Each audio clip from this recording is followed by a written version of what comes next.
विशेष पिछड़ा वर्ग में शामिल कर सरकारी नौकरियों में लाभ देने की मांग को लेकर सोमवार को राजस्थान रावत आरक्षण संघर्ष समिति के नेतृत्व में रावत समाज के सैकड़ों महिला पुरुषों ने पुष्कर तहसील कार्यालय के सामने प्रदर्शन कर उपखंड अधिकारी मनमोहन व्यास को मुख्यमंत्री के नाम ज्ञापन सौंपा।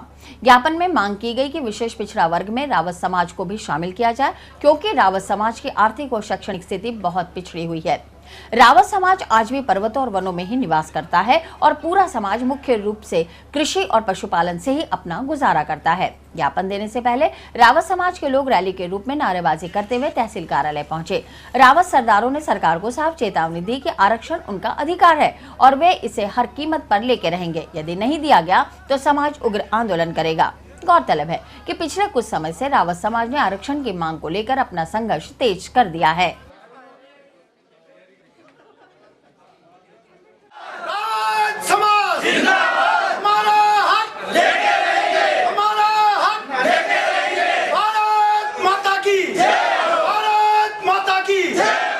रावत समाज वो सारे मापदंड पूरे करते हैं जो एसटी में है। फिर भी हम तो एसबीसी में भी संतुष्टि में तैयार हैं, लेकिन जो समय समय पर सर्वे होता है उसमें हमारी सारे मापदंडों को नज़रअंदाज किया जाता है।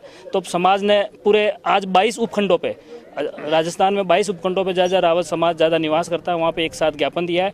और अगर सरकार उसके बाद भी हमारे ज्ञापनों पे कोई विचार नहीं करेगी तो आरक्षण जो संघर्ष समिति है वो आगे कोई कठोर कदम के लिए भी निर्णय ले सकती है। यदि सरकार हमारी आवाज़ नहीं सुनती है उसके बाद बहुत बड़ा हमारे आंदोलन किया जाएगा। इसके बारे में हमारे नेता लोग, हम लोग सब एक कंधे से कंधा मिलाकर एक जगह है और हमारे में किस तरह कोई फूट नहीं है। अब ब्यावर और नरवर और दिवेर तक के सारे लोग रावत समाज का, जिसके नाम का रावत समाज लगता वो एक है, किसी तरह कोई संशय नहीं है।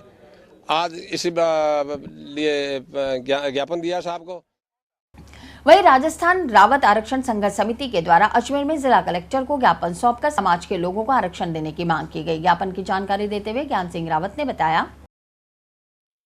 राजस्थान रावत आरक्षण संघर्ष समिति के तत्वाधान के अंदर पूरे संपूर्ण राजस्थान के अंदर रावत समाज द्वारा जहां पर भी एसडीएम कार्यालय है वहां पर रावत समाज के आरक्षण की मांग के लिए ज्ञापन दिया गया।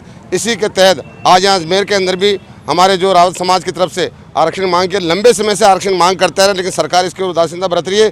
इसके लिए उनको बहुत बड़ा एक अगवा कर रहे हैं कि आने वाले समय के अंदर रावत समाज को यदि आरक्षण नहीं किया तो रावत समाज अपने मजबूरी के अनुसार आंदोलन करने पर उतारू होगा। अजमेर विद्युत वितरण निगम के अधिकारियों को सोमवार को एक बार फिर मुंह की खानी पड़ी, जब निगम के अधिकारी बिना पुलिस सहायता के ही कंजर बस्ती में बिजली चोरी करने वालों के यहां दबिश देने पहुंच गए, जिसके चलते बस्ती के लोगों में जबरदस्त आक्रोश हो गया और उन्होंने अधिकारियों को उल्टे पांव भागने के लिए मजबूर कर दिया। रामगंज कंजर बस्ती में सोमवार को उस वक्त हंगामा खड़ा हो गया जब अजमेर विद्युत वितरण निगम के अधिकारी बस्ती में बिजली की चोरी करने वाले घरों के बिजली कनेक्शन काटने के लिए पहुंचे। बिजली विभाग के अधिकारियों के अचानक हुई इस कार्रवाई से कंजर बस्ती में हंगामा मच गया, जिसके बाद बस्ती के लोगों ने अधिकारियों का घेराव शुरू कर दिया। वहीं अचानक हुई इस घटना से विद्युत निगम के अधिकारी सख्ते में आ गए। बस्ती की महिलाओं ने अधिकारियों के साथ धक्का मुक्की और गाली गलौज शुरू कर दी। मामले के तूल पकड़ने से निगम के अधिकारियों ने सूझबूझ दिखाते हुए मौके से भाग जाने में ही अपनी भलाई समझी। वहीं बाद में बस्ती के लोगों ने विद्युत वितरण निगम की इस कार्रवाई को अवैध करार देते हुए कहा कि बस्ती में एक भी घरों में चोरी की बिजली को उपयोग नहीं किया जा रहा, लेकिन उसके बाद भी निगम के अधिकारी अपना तानाशाह रवैया अपनाते हुए यहां कार्रवाई के लिए आए थे, जो कि विरोध के बाद भाग गए।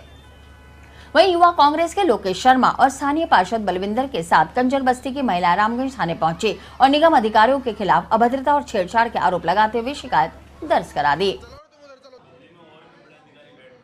जनवरी के दिन मैं ऑफिस गई थी तो मैंने साहब भैया हमारे घर में एक विकलांग आदमी, मेरा घर में एक पैर नहीं आदमी का, हम पैसे कहाँ से लाओ?